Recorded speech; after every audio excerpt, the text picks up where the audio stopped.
Haha, what's up, weirdos? We got a special treat for you right now. This is the new partnership with IoTEX and ZEBEC, guys, right? So they're having a discussion on the adoption of DPIN and blockchain technology. So I'm going to play this for you guys. Let me know what you guys think in the comment section. Enjoy the show.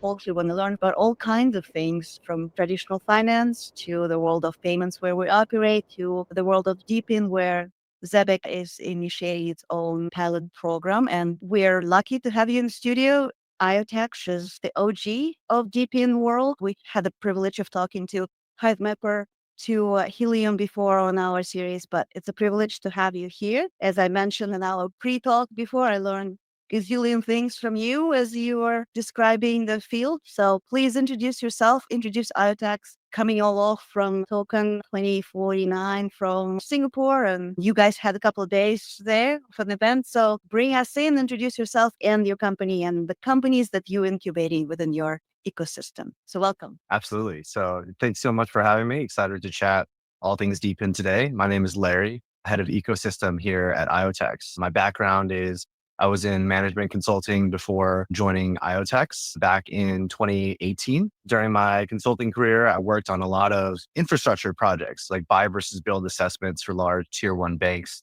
So got to understand how big corporations build out their tech stacks and modernize their tech stacks. Through that experience, was introduced to blockchain as a frontier technology. Back then, we were working on a lot of trading systems, clearing and settlement systems for big exchanges and banks. And blockchain was brought up as a frontier technology that could power the future of exchanges. And I learned about IoTeX using blockchains to modernize the Internet of Things, kind of connecting the physical world with a digital world. And I was hooked. So IoTeX, what we do is we build infrastructure for the DPIN sector. For those that aren't familiar with DPIN stands for Decentralized Physical Infrastructure Networks. And I think before you start to understand the decentralized version, understanding what a physical infrastructure network is really important. So physical infrastructure networks are the things that provide a lot of services, a lot of resources as public utilities. You can think about, wireless networks, cellular networks, water networks, energy networks, transportation networks. These are all powered by physical hardware, physical servers that produce either data or services or resources, right? So the physical infrastructure networks that we're used to today are generally offered by governments or by corporations or by a mixture of both, right? Like state funded public utilities like your electricity networks or transportation networks and things like that. All of these have powered society for as long as technology has been around. It's been adding a lot of convenience for everyday people, providing electricity and water and connectivity in the internet era. And it's been working just fine, right? But I think as we progress over the years, we're starting to realize that a lot of these physical infrastructure networks, while offering us very valuable services, are also not doing things like protecting our privacy or delivering more user control over the things that we use on an everyday basis, right? Before we get too deep, the DePIN in general as a concept was coined a year and a half, maybe 2 years ago. And what you're saying is we are accustomed to using the services and we are accustomed to relying on big companies or state to provide those services. And now suddenly we're seeing an explosion. If you talk about the hottest topic in the world of crypto and blockchain is DePIN is one of them, most likely in this cycle. So why now? Why the combination of services we always used might need incremental improvement, but suddenly with the DPN sector, we're seeing a completely reimagining of what is possible. So start there. Why not? Why technology bringing us here today?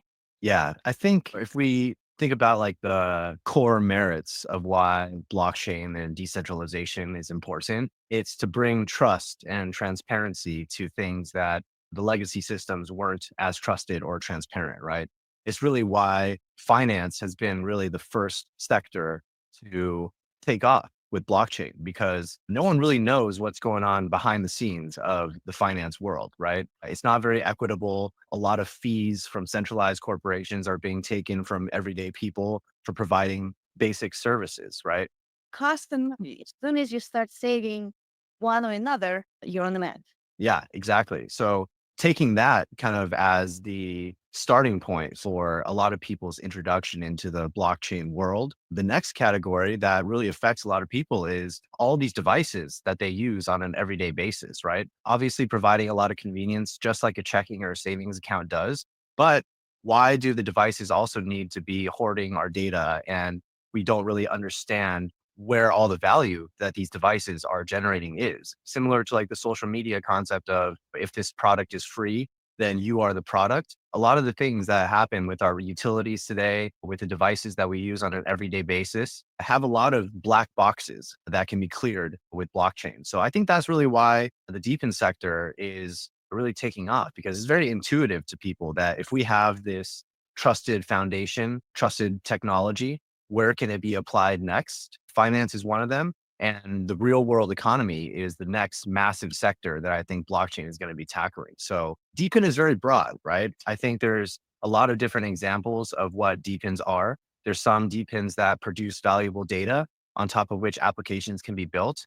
In this case, we can look at projects like Demo that is aggregating a lot of vehicle data and eventually people are going to be building insurance markets and Carfax types of products on top of this bottoms up vehicle data, right? So data networks are a very important part of DePIN. Another emerging category of DePIN is the digital resources sector. So cloud computing has been taking off, but has a lot of privacy and kind of single point of failure type of issues. So when we think about things like GPUs and storage and compute, a lot of people are building bottoms up networks where people compute the storage and the digital resources and creating more peer-to-peer marketplaces where people can access these resources without the need for centralized corporations that may be skimming a little too much off the top. And I think the last category of DePIN is really around the services, right? These are things like Helium and HiveMapper, where these DePINs are aggregating a lot of connectivity power and offering that as a service to other people or businesses. So kind of bypassing the massive centralized telcos of the world and kind of building these protocol through people to businesses type of value chains. But yeah, DePIN is very broad. It touches every kind of sector that you can imagine, from transportation to energy to connectivity, all these things that really power our everyday lives. And I think that's why people find it to be so intuitive and so impactful. You're talking about on the supply side, right? You're talking about what can the networks that are now starting to build out on those conglomerates of people who are contributing something to the bottom line, meaning like some are mining, some are adding the signal and connectivity, some are mapping out our streets real time, and there's an aggregation of data on the supply side. So what are you seeing on the demand side? Now that the startups, whether or not they're in DePIN or any other field, are looking for the demand side, who is interested in all that aggregation, be it data or connectivity? So talk about this side for a little bit, and then I would love to hear the use cases within the IoTeX itself, because we're bringing up things on everybody's minds, but some of the companies that you're seeing might offer those unique elements. Like you said, it's everywhere, right? So what other things that we are not thinking those days, not payments where we operate in, not Wi-Fi or connectivity or Internet of Things, or not mapping? What are interesting applications that you've seen? Yeah, sure. To dig into the supply side a little bit first, right? I think for those that are new to DePIN, like one analogy I like to give is to, again, DeFi, right? DeFi has also aggregated a lot of resources from everyday people in the form of liquidity, right? So think about your decentralized exchange. It aggregates liquidity, aggregates cryptocurrencies, aggregates stable coins from everyday people and businesses to create a liquidity pool. And the demand for that liquidity pool is going to be people that want to trade on that liquidity, right? And the people that provide the liquidity to the liquidity pool earn every time someone trades on the liquidity that they provided, proportional to how much liquidity they provided to the actual pool, right? The same concept occurs in DePIN, right? Where instead of aggregating money, you're aggregating other types of resources that other people will have demand for. So in the case of these data networks, if you are owning a healthcare wearable or you have a weather station on your home, basically what these DPINs are doing is aggregating these valuable resources and creating a pool of assets that someone will have demand for. I think one interesting use case is in the weather sector, right? A lot of people are putting up weather stations on their homes, especially in places where weather stations don't exist, and earning tokens for it. But why are they earning tokens for it? It's because there's a demand for this network of weather data that is more bottoms up. And the demand from that side is things like people that are trading commodities need to have a very real time update on what the weather is in certain regions. People that trade natural gas or oil or corn literally build all their models on weather data, right? So if we can have centralized sources of weather data, maybe they lag maybe a few days because it takes a lot of time. There's a lot of bulk in these centralized corporations. We can replace these with decentralized networks of weather data that are more real time and sourced from everyday people, right? So the density problem that DPIN solves is very important. I think the demand side is something that's tricky for DPINs. Just to, again, create an analogy to the DeFi world, if you put together a liquidity pool of $100,000, it has a value from day one, right? Maybe you're not able to trade massive amounts on a liquidity pool of $100,000, but at least you're enabling someone to trade $100 with very low slippage. For DPINs, there's kind of like a lagging effect where there's a threshold of statistical significance for how much data, how many services, and how deep this kind of resource pool has to be for major players to want to tap into it, right? So the bootstrapping of the DPIN networks, we see Helium now making really great strides, at least on the 5G and mobile side, but it took them 5 to 6 years to really put millions of devices around the world, right? And kind of a pivot from their IoT play to the 5G play was really instrumental in that, because the demand side for LoRaWAN, which is kind of the IoT play, was much less than what's going on the 5G side, right? So I think more and more, the ability to create supply on the DePIN side is getting easier, not just due to the blueprints that projects like Helium have provided for other DePINs, but also because of the work that infrastructure providers have done in the industry, like IoTeX, right? We've made it easier than ever to connect devices to blockchains, and not just custom devices, but third-party devices that maybe people already own in their homes. Incentivizing the supply side is becoming more easy than ever, but really finding real-world demand takes a lot of serious business development and a lot of time in the market in order to build up the necessary supply that's meaningful for people that want to switch from their centralized alternatives. Also, the other part, using an example of Hive Mapper, is where the freshness and real timeness of the activity on the roads becomes a sellable point for that. Because if you think about it, yes, Google Maps and other things give us somewhat close to reality. But if you have multiple points of entry day in and day out from truckers that are running the routes, that gives the potential to have a data source which is fresher than even the freshest, centralized Google Maps and Apple Maps allow. So I think that's another example of it. But, we ran a little bit ahead. We talked about incentivizing people who are contributing to gathering this data or contributing to building those networks. So let's start from the beginning. We call it decentralized because a lot of contributors those days have a way to build into whatever we're building, where we're building an infrastructure to record mapping, or we building the payments infrastructure. But in many cases, early on, this decentralized part comes in from incentives to people who are willing to take time to install those devices or operate the devices. So talk about how the incentives on blockchain come into play.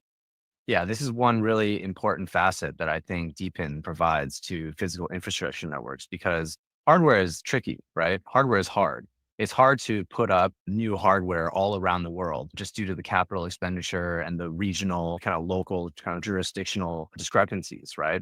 And I think what DePIN is really good at is bypassing the cold start problem, right? If you think about physical infrastructure networks today, some people may not consider Uber to be like a physical infrastructure network, but in a lot of ways, it's like a physical infrastructure network for transportation. Back when Uber was starting, they had incentives that were delivered to both the supply side and the demand side to get started, right? The cold start problem. How do you go from 0 drivers and 0 riders to millions of drivers and billions of riders, right? Those that took Ubers early in its lifetime received very, very cheap rides, right? So the demand side was incentivized, but even more so, the supply side of drivers was heavily incentivized. People were given bonuses for driving more than 20 hours a week, multipliers on their earnings if they were one of the first 100 drivers. And if you think about these kind of incentives that Uber was giving, it's very similar to the token incentives that a lot of DPINs offer, except instead of earning cash, you're earning equity in the future network that you're helping to create, right? So that's really where the incentive comes into play is if you want to bootstrap a network of physical assets in the real world, it takes a lot to convince someone to say, okay, I want to join this project. I want to join by taking my time and my capital, purchasing this hardware and contributing to the DPIN. It's very different than DeFi, where one day I can put my assets into a liquidity pool, the next day I can pull it out and join another one. For these DPIN networks, a lot of the times the supply, like the devices that power these DPINs are very unique and very custom. So the incentives for DPINs have to be kind of higher in order to bootstrap, right? And that's really why you see a lot of the DPINs exhibit very hockey stick growth on the supply side. Getting from 0 to 100 miners, especially if your device costs something like $500 or $1,000, takes a long time, right? I think it has to come from a useful perspective, right? A lot of the early miners in DePIN projects are people that understand the industry and understand that there's some type of social benefit to join this DePIN. And maybe the next 1,000 or 10,000 miners are in it for the speculative part. I think this is why you see a lot of Web 2 companies that come in with some sort of supply already have an easier time bootstrapping their networks because it's very hard, again, to go from 0 to 1 in the DePIN space. So projects like GeoNet that are doing things around geo positioning came in from like a traditional Web 2 company perspective and already had a footprint of devices out there on top of which they could expand their networks using these crypto incentives. So we see a lot of experimentation in the DePIN sector today, but yeah, building up the first meaningful footprint of devices is definitely a huge challenge, but getting solved easier and easier as time goes on.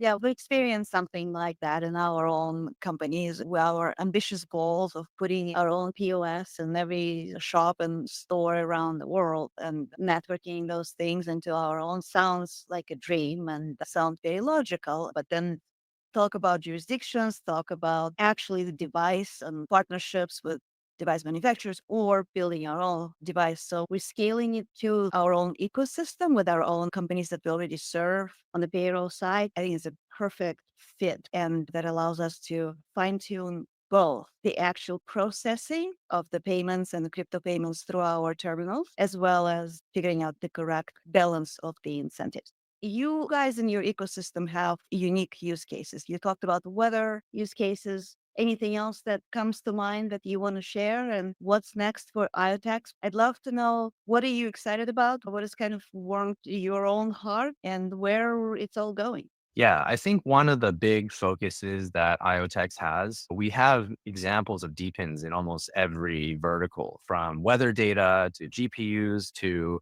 internet connectivity, Wi-Fi connectivity, transportation. One thing that's different about the DPINs that IoTeX likes to incubate is we take a very tech-forward approach to make sure that these DPINs are verifiable from day one, right? I think the ease of onboarding hardware to blockchains is a double-edged sword in ways. The pros are that, you can onboard people very easily. It doesn't have to be such custom devices. But the con is that a lot of the devices that are hooked up today to blockchains and to DPINs are not verifiable, meaning the source of this data, the source of these resources, the source of these services are all happening off chain. We spent a lot of time in the crypto industry to ensure that everything on chain had consensus, right? And these are all the different consensus mechanisms that the layer one blockchains worked on from 2015 to 2020, right? And everyone's kind of centered around proof of stake now as the way to build on chain consensus. I think the really big task that IoTeX is tackling is we're trying to handle off-chain consensus, meaning how do we understand things that are happening off-chain in the real world are valid and true and verifiable by anyone before we settle those activities on chain. So that's really what IoTeX is really focused on, is building a modular tech stack to enable verifiable DPINs. And I think the verifiability itself is one hurdle for the demand side, because if you're a big corporation or you're a government, you're not really going to want to use a DPIN that is not fully verifiable, right? Equally important for the incentives as well, right? And I think that Exactly. ran into the same issues. How do you verify that all of that provided Wi-Fi connectivity came from a specific device? As technology progresses, it's getting easier and easier to spoof things with hardware, right? So the ability to verify that a device is actually who it says it is, meaning it has the attributes that are required to participate in a DPIN, as well as doing its job as it's supposed to do, instead of just, spoofing and using a simulator to generate random data points, right? This is becoming more and more important in our digital world, right? I think today, who you trust and why you trust, it's becoming more important than ever, with AI being able to generate images that we don't know are real or not. It's going to be very hard to discern reality from simulation in the future. So if we want to have DePIN networks that are adopted by non-crypto natives, by enterprises, by governments, we need to prove that the source of this utility is real and is verifiable, right? And a lot of the things that IoTeX does in this space are using more innovative technologies. So one really important product that we have is called IOID. It's a decentralized identity for devices. A lot of people are familiar with decentralized identities for people, but decentralized identity for devices kind of follows our thesis that eventually devices are going to be the biggest users of blockchains, right? All these devices that are hooked up, there's about 100 billion devices in the world right now. It outnumbers everyday people by like 15 to 1.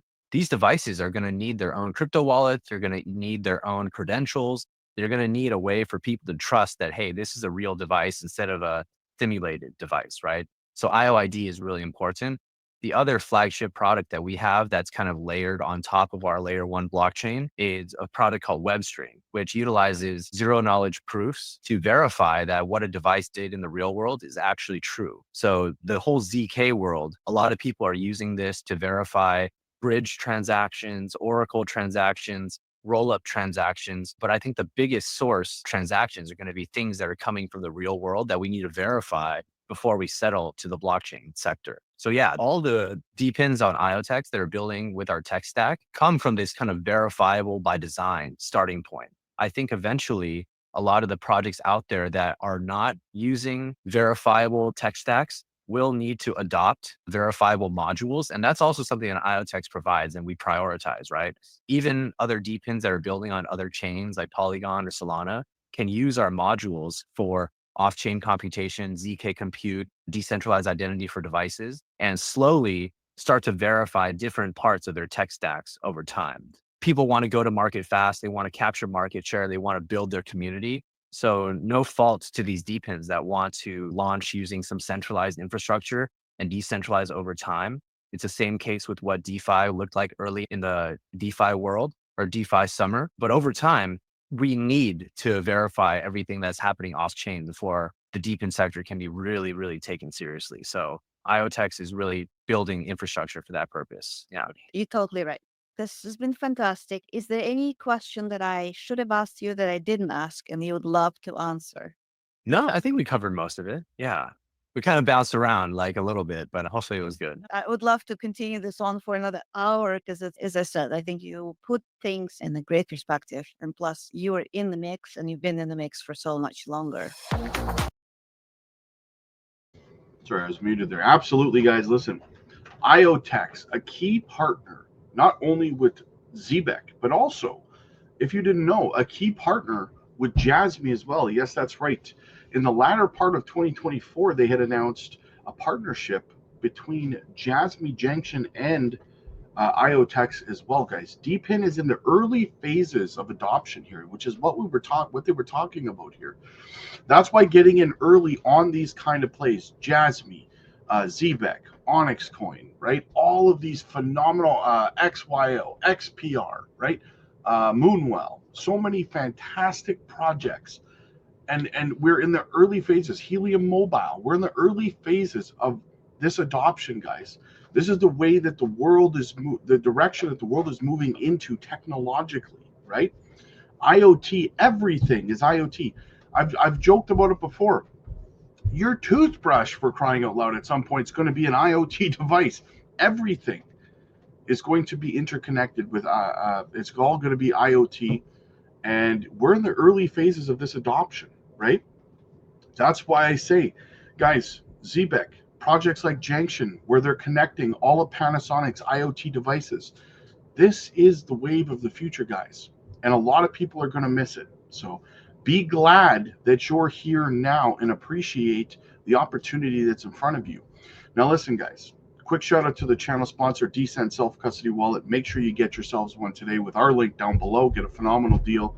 And also, guys, if you want to know more about how to do research, how to find these kind of phenomenal projects, guys, we do educational videos, tutorial videos on key websites that you're going to need to use as tools to become a successful trader and investor in this space, because that's what we're doing.